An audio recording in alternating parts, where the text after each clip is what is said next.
Come outside. There's a peculiar kind of silence you only find deep in nature. That's what pulled Sarah and me into booking this remote cabin in the wilderness. No Wi-Fi, no neighbors, just us and the forest.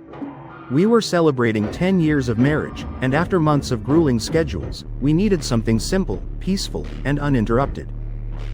The drive itself was grueling, winding through back roads that seemed to grow narrower with every mile. By the time we reached the cabin, the sun was sinking behind the treetops, painting the sky in hues of amber and violet. The cabin was quaint, nestled in a clearing, with a small creek murmuring nearby. It's perfect, Sarah breathed, stepping out of the car. She closed her eyes and tilted her face toward the sky. Listen, nothing but crickets. We unpacked quickly, eager to enjoy the last of the twilight. By the time we lit a small fire outside, the first stars had blinked into view, their light fractured by the dense canopy above. You know, I could get used to this, Sarah said, her voice soft. The firelight danced in her eyes. I nodded, sipping my beer, the tension of the city slowly unwinding in my chest. But then the woods began to change. At first, it was subtle, just an odd stillness. The crickets that had serenaded us minutes earlier seemed to fall silent, as though a collective breath had been held. Even the wind, which had stirred the treetops earlier, now seemed absent. Do you feel that? Sarah asked, her voice barely above a whisper. I nodded again, slower this time, every hair on my body standing on end. Yeah, it's like everything's waiting. For what? I didn't have an answer. That's when the sound started. At first, I thought it was an animal, a low, guttural hum emanating from the woods. But it wasn't consistent. It swelled and receded, like the growl of something pacing just beyond the fire's reach. Sarah shot me a nervous glance. What is that? Probably nothing. Could be an elk or a bear. I tried to sound calm, but my voice wavered. I didn't want to admit the sound felt too deliberate, too purposeful, to be random wildlife. The growling grew louder, then shifted. It wasn't coming from one spot anymore. It circled us, the sound rising and falling as though it were moving impossibly fast around the clearing. Inside, now, I said, grabbing Sarah's arm. We backed toward the cabin, my eyes scanning the shadows. I'd brought a flashlight, but its beam seemed feeble against the encroaching dark. The sound followed us up the stairs of the porch, cutting off abruptly as soon as the door slammed shut behind us. For a moment, there was nothing but the sound of our breathing, heavy and uneven. Sarah clutched my arm, her knuckles white. Do you think it's gone? She whispered. Before I could answer, the cabin lights flickered. Once, twice. Then the power went out entirely, plunging us into darkness. Outside, the hum started again. This time, it was no longer circling. It was coming straight for us. The darkness inside the cabin was suffocating. I fumbled for my phone, its dim screen offering the only light, but my shaking hands nearly dropped it. Sarah had her back pressed against the wall, her breathing shallow. The hum outside grew louder, almost resonating through the wooden walls. It wasn't just a sound anymore, it was a vibration, something you could feel in your chest, like standing too close to a speaker. Check the window, Sarah whispered, her voice trembling. No way, I hissed back. The idea of looking out into that black void filled me with a dread I couldn't articulate. The hum stopped, just like that, cut off mid-vibration, leaving behind a silence so profound it made my ears ring. I felt my chest tighten as I strained to hear anything else. Then came the knock. 3 sharp raps on the front door. Sarah gasped, clutching my arm so hard I thought she'd bruise it. Did someone follow us here? She whispered. I shook my head, trying to think rationally. No one even knows we're here. Maybe it's...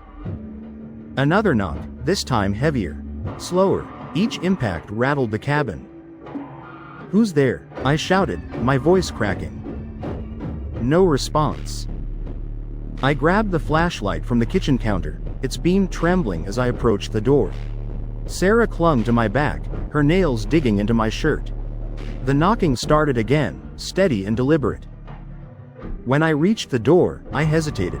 My instincts screamed at me not to open it, but some irrational part of me needed to see. "Don't," Sarah hissed. "Please." Ignoring her, I clicked the deadbolt open and pulled the door just a crack. The flashlight illuminated nothing. Just the clearing, empty and still. The fire outside had gone out, leaving the yard bathed in shadow. "See anything?" Sarah whispered. I shook my head, stepping out onto the porch. The beam of light swept across the tree line, revealing nothing but the dense underbrush and skeletal trees. But the air was wrong.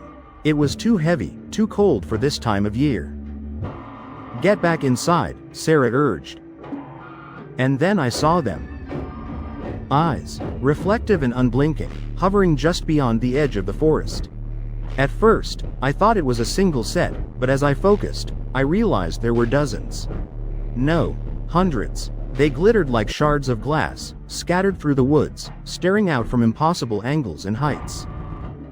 I stumbled back, almost tripping over the threshold as I slammed the door shut. My heart pounded in my chest as I latched the deadbolt. "There's something out there." "What is it?" Sarah asked, her voice rising with panic. "I don't know," I admitted, wiping sweat from my brow. "But they're watching us." The knocking started again, harder this time, coming not just from the door but from the walls, the windows, even the roof. It was everywhere, surrounding us. Sarah screamed as the kitchen window shattered, shards of glass spraying across the floor. I grabbed her and pulled her into the bedroom, slamming the door behind us. The knocking followed, a relentless pounding that made the walls tremble. "We need to leave," Sarah said, her voice breaking. I shook my head. "We can't. They're everywhere." The flashlight flickered, then died, plunging us into complete darkness. Outside the bedroom door, the knocking stopped again. In its place came a sound that chilled me to my core, a low, guttural voice, speaking in a language I couldn't understand. It was deep and resonant, vibrating the very air around us.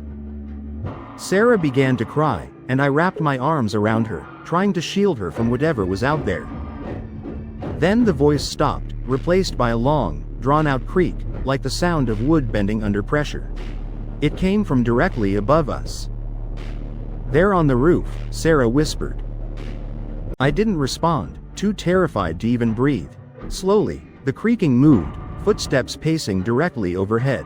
They were deliberate, heavy, as though whatever was up there wanted us to know it was in no hurry. Then came the whisper. At first, I thought it was Sarah, but her face was buried in my chest, her body trembling. The whisper was faint, almost imperceptible, and seemed to come from every corner of the room at once. "Come outside." The whisper wasn't like any voice I'd ever heard. It had a layered quality, as though several mouths were speaking in unison, each one slightly out of sync. Sarah clung to me, her nails digging into my arm. "We're not going out there," I whispered, as much to convince myself as her. The footsteps on the roof stopped, replaced by a low rumbling sound, almost like a growl. It reverberated through the cabin, making the walls tremble. Then came the sound of something heavy sliding across the roof, as though whatever was up there was dragging itself toward the edge. "Do you think it's leaving?" Sarah asked, her voice trembling. I didn't answer. My heart pounded so loudly I could barely hear anything else. Suddenly, the bedroom window shattered. Glass sprayed across the room as the cold night air rushed in, carrying with it the scent of earth and decay. Sarah screamed, and I grabbed her, pulling her away from the window.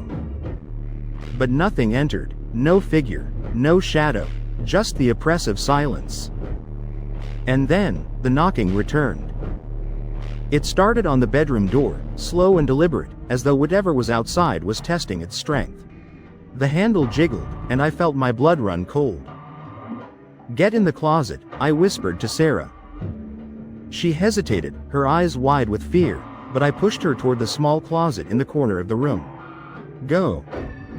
She crawled inside, and I followed, closing the door as quietly as I could. The closet was cramped, filled with old blankets and moth-eaten coats, but it was better than being out in the open. The knocking stopped again. In the silence, I could hear Sarah's ragged breathing and my own racing heartbeat. And then, faintly, I heard footsteps. They weren't heavy like before. These were soft, deliberate, and impossibly close. My throat tightened as the steps moved across the bedroom, closer to the closet. "Don't make a sound," I mouthed to Sarah, barely moving my lips. The footsteps stopped directly in front of the closet door. My pulse thundered in my ears as I stared at the thin wooden slats, waiting for them to splinter. And then, the whisper came again. "Come outside." This time, it was louder, more insistent. It didn't sound like a suggestion. It sounded like a command. The door rattled, and Sarah stifled a sob. I held her close, my mind racing.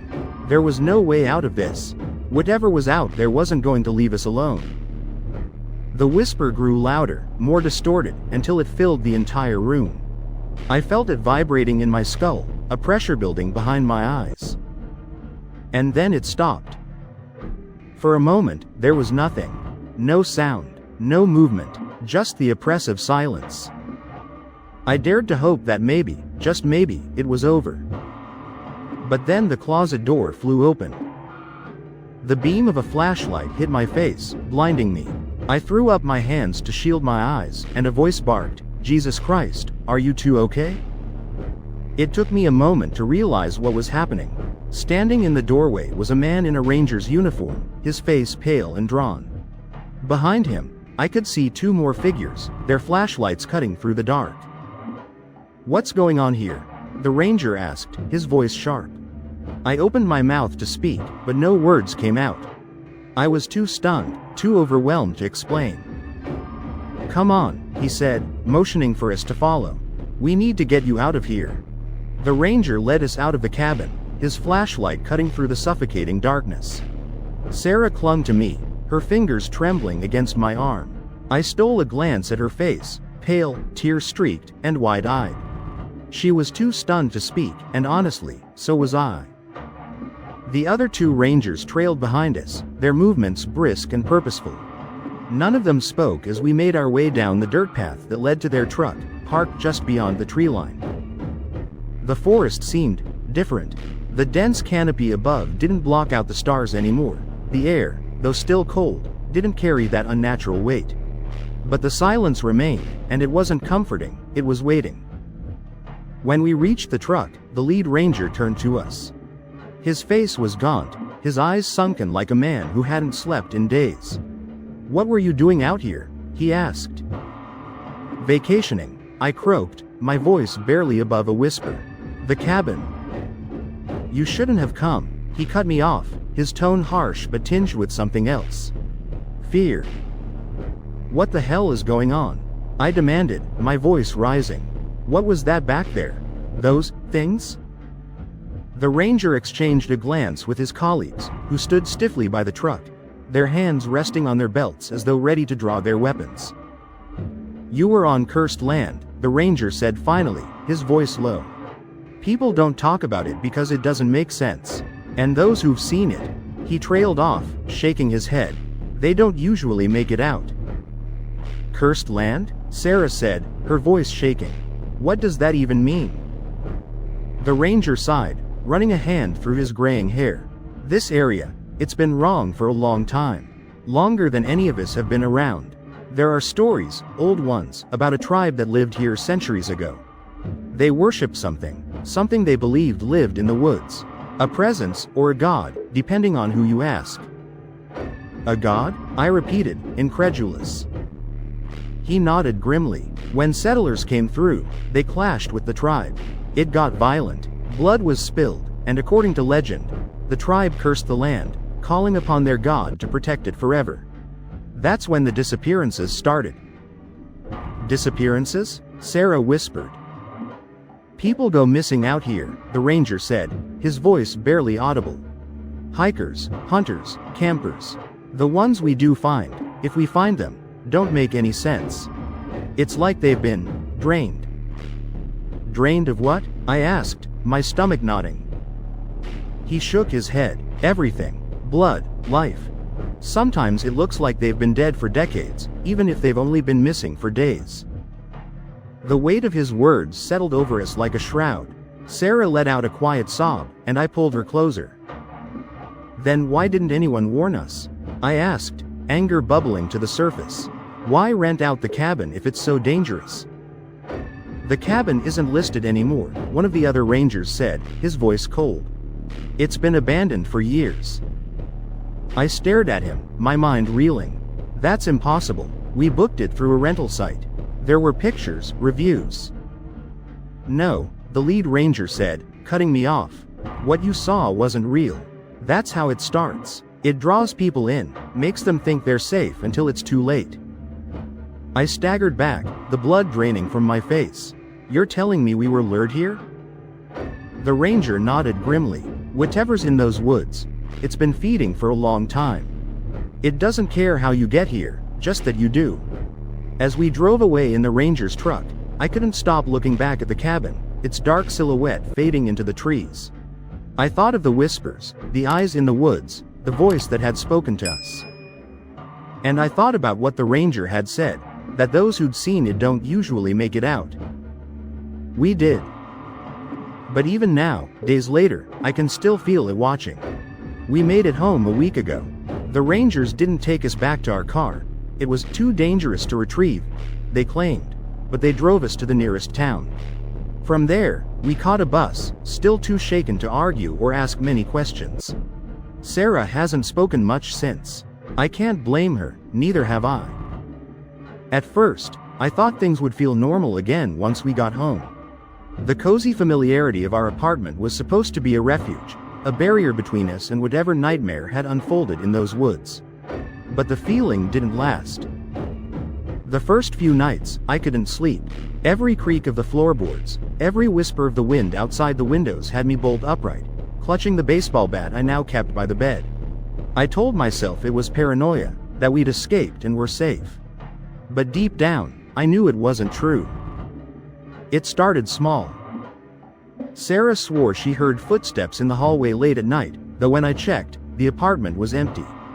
A couple of days later, I came home from work to find the front door unlocked.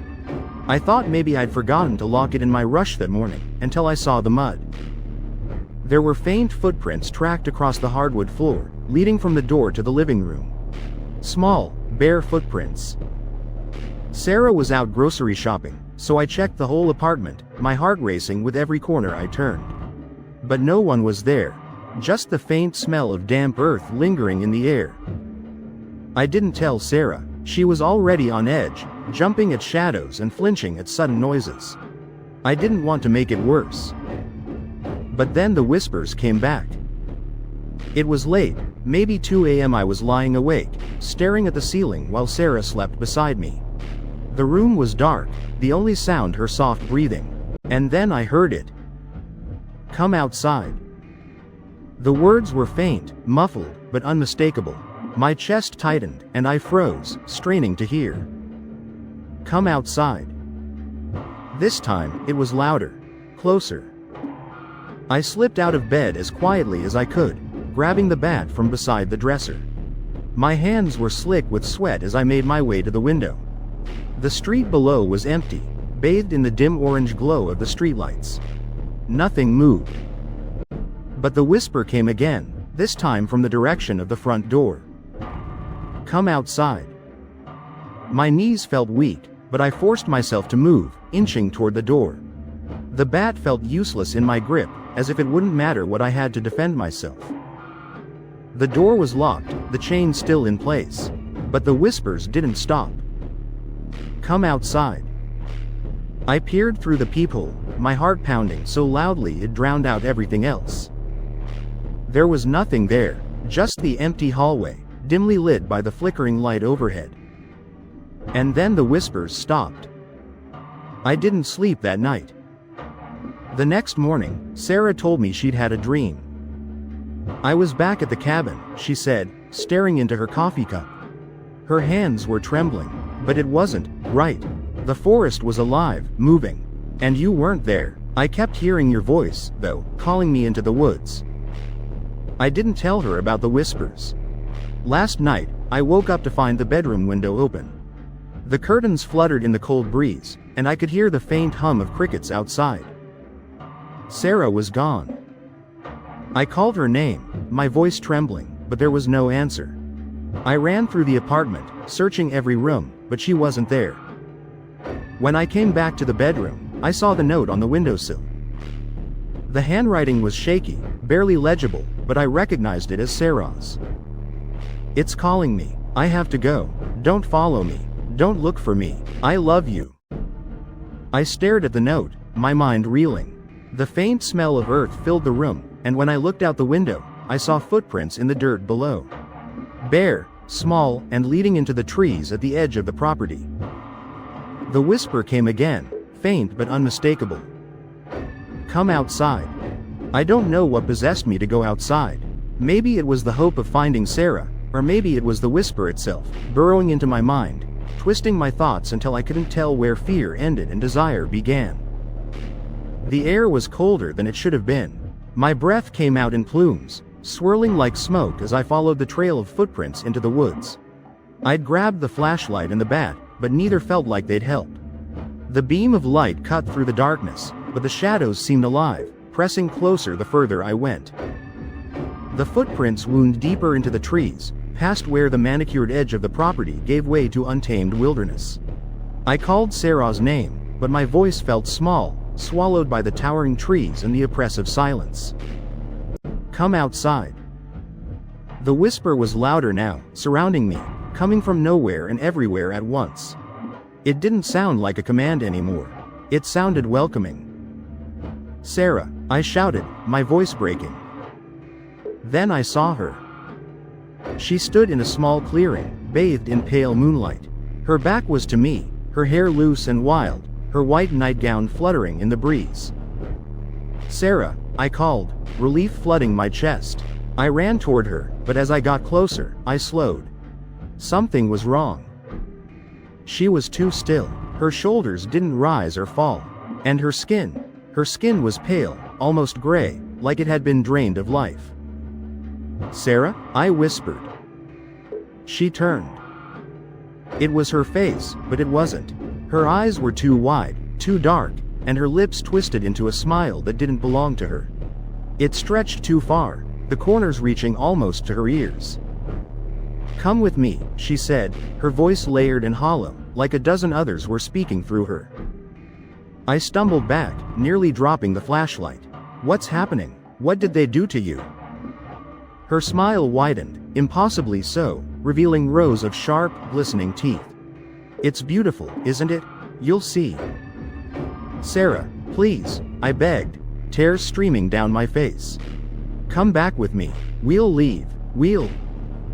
She tilted her head, her smile faltering for the first time. Her expression softened, and for a fleeting moment, I thought it was her again. "I can't leave," she said softly, almost mournfully. "But you can stay." The shadows around her began to shift, twisting and coiling like living things. They moved toward me, wrapping around my ankles, my wrists, pulling me toward the center of the clearing. I screamed, swinging the bat wildly, but it passed through the shadows like air. The flashlight flickered, then died, plunging me into darkness. And then I saw it. The forest came alive. The trees bent and groaned, their roots writhing like serpents. The ground beneath me trembled, splitting open to reveal a chasm of endless black. From it rose a figure, tall, gaunt, and impossibly ancient. Its form was shrouded in mist, but its eyes burned like embers, piercing into me. It spoke, not with words, but with a voice that filled my mind, my soul. "You are the final piece." I fell to my knees, unable to resist the weight of its presence. I felt my thoughts unraveling, my memories slipping away like sand through my fingers. But then, I heard Sarah's voice. The real Sarah. "Run." It was faint, a whisper in the chaos, but it was enough. I forced myself to stand, to pull free of the shadowy tendrils. My legs felt heavy, like I was moving through water, but I ran. The figure roared, the sound splitting the air, shaking the very ground. The shadows reached for me, clawing and tearing, but I didn't stop. I didn't look back. I woke up on the side of a road, the sun rising over the horizon.